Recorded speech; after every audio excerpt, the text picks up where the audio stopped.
back, press it on with the Fieldcraft. So I've got the bevel to do, all the satin finishes, square on the edge, the back, the spine to do. Right old morning with fuses blowing, washing machine possibly breaking down, and it's just nice to get out in here for the chaos in the garage as opposed to the household. But don't go away, let's crack on with this.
Oh.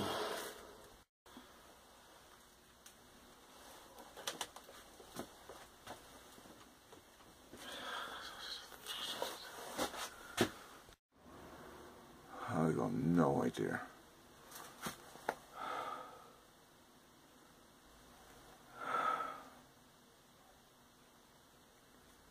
Could be anything.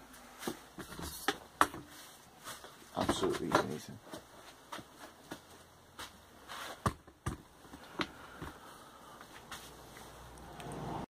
Well, that was 2.5 hours I could do without losing.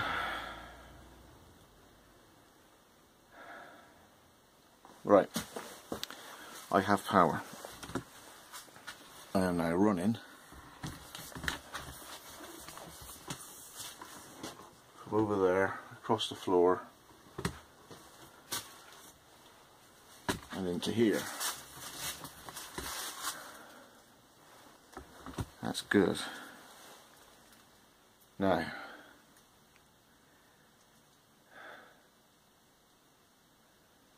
see if I can make this a bit better, but I have power. If I could close that door, it would be good. So I'll come back in a minute so I can jiggle power cables and water. I'll show you the fault in a look. Okay. Wessex Blades garage. Apparently, something to do with electrics. These don't work that good with water in. News to me. So anyway, what I'm going to do,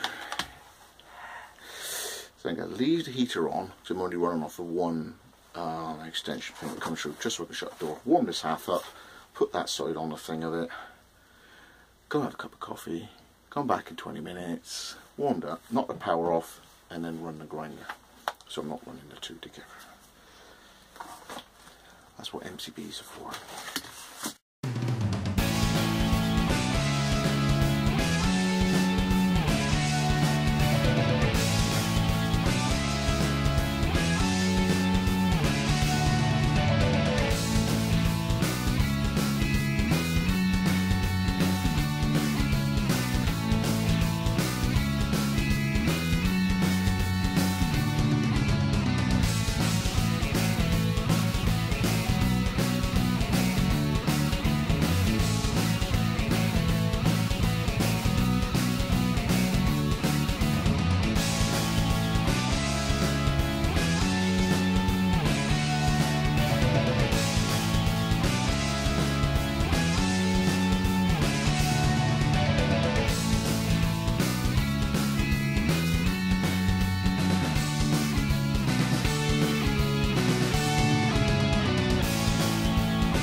here's the outcome of the Tops Fieldcraft. Pretty successful all in all. Got a satin sides that he was after.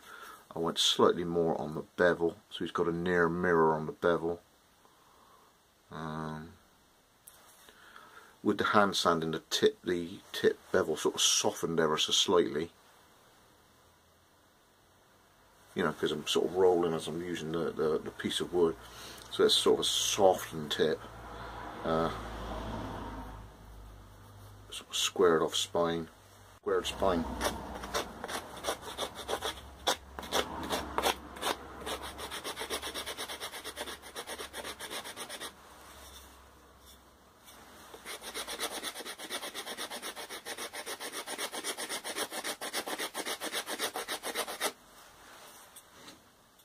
Put that on it. That's pretty square.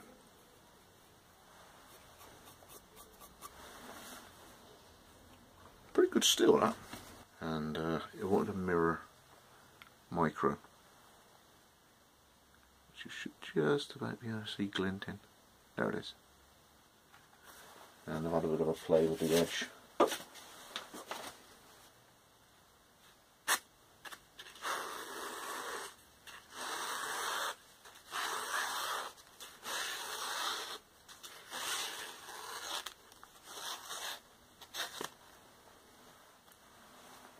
So wavy cuts.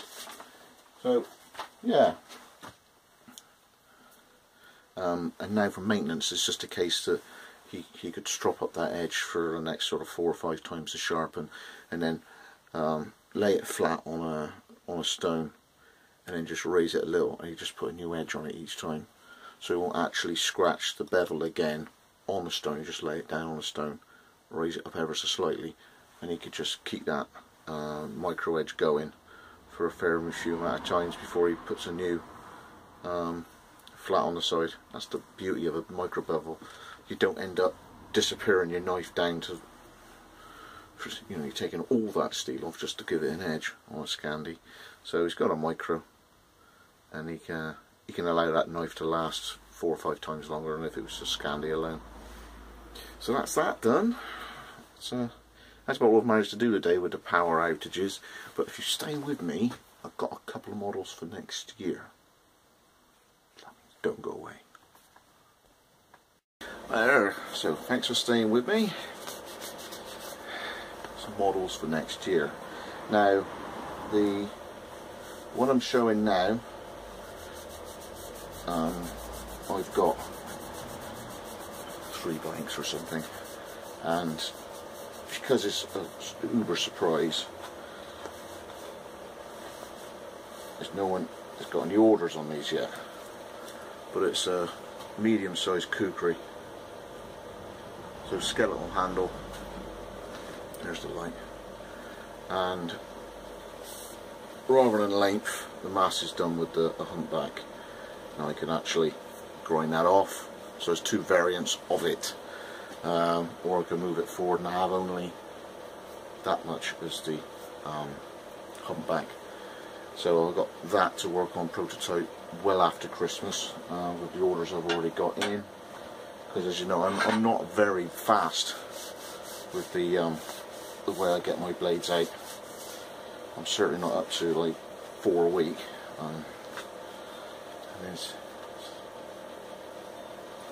This has been in design since Christmas of last year. But when it comes to doing tomahawks, you got to do it pretty thick, and the order cost me a fortune. So we're talking 4 of them kukris, 3 or 4 big knives, 3 or 4 of these. It's hundreds of steel and heat treat. So these are already pre-sold as the kids start swearing in the street.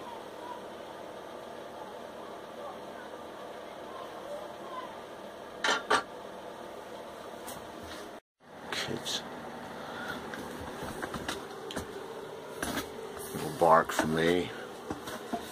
He went scampering. Kids. Yes, that was Norton Hill, lads. Shouting and bawling down the state, eh? Okay.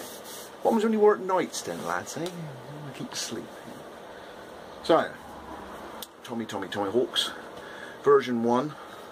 I'm using this run in order to perfect the balance, because of course I can have it in my mind where I'm going to be going and where it's going to be took off here and extra bits on wherever and the thickness of the handle, but until I actually got it in my hand, you know. So when it comes to possibly annealing it, putting some holes in, fuller in the handle, what I'm doing with the bevel, what I'm adding to the top, and all these variables I wouldn't have known until I've got the actual lump of metal in my hands. So these are version 1, and then the next one will be the adapted version. So those who are getting these are going to be very, very rare, so they're very lucky. The two that got them, I'm not telling you who you are, because one of you knows and the other one doesn't. Yes, yes. Some person has ordered this for some other person, and that person, second person, doesn't know a thing.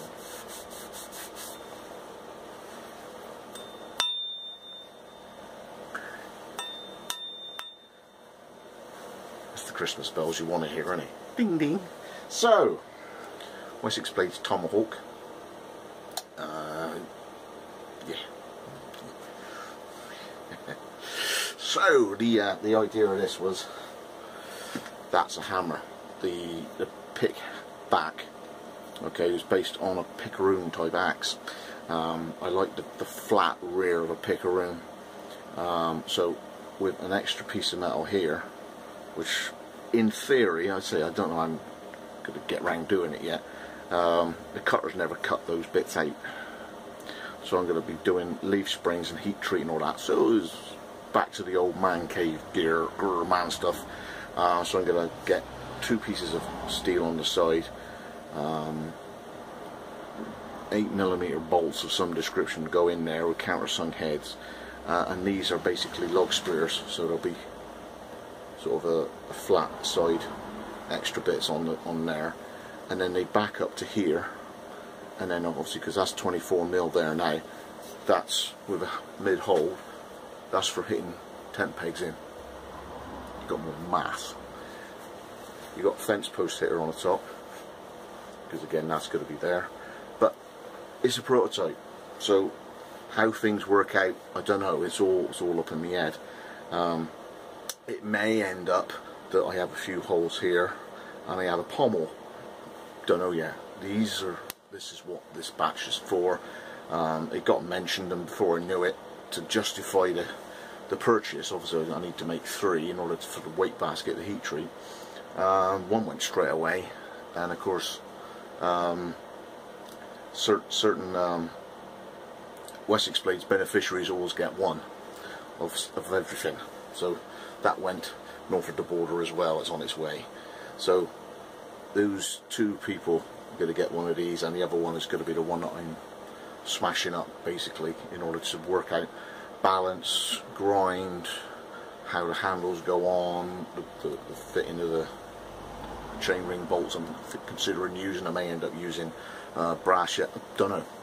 It's a concept, but quite where I'm going to do the bevel on that, I had to think of doing a bevel like this. This is for when you're chopping your log and the log falls off the blood chopping block, so you spin it around, you hook the thing and you drag it back. So that's what the rear spike is for. There's no combat version of it.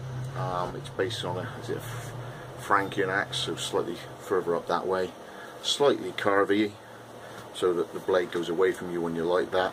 But straight away, when I'm going like that, the balance, see where your thumb fits, you know, I can't gauge it yet because I haven't got the sides on. Just see what I mean? So it's all concept, it's all suck it and see, and yeah, you'll have some fun watching me. I got to get 2 done pretty quick. One's Christmas, as I say, someone's got to wake up on Christmas morning. Who's that going to be? Well, I got one of them, so I'm happy. It's got Wessex Blades 8. Right, Tommy? Just that.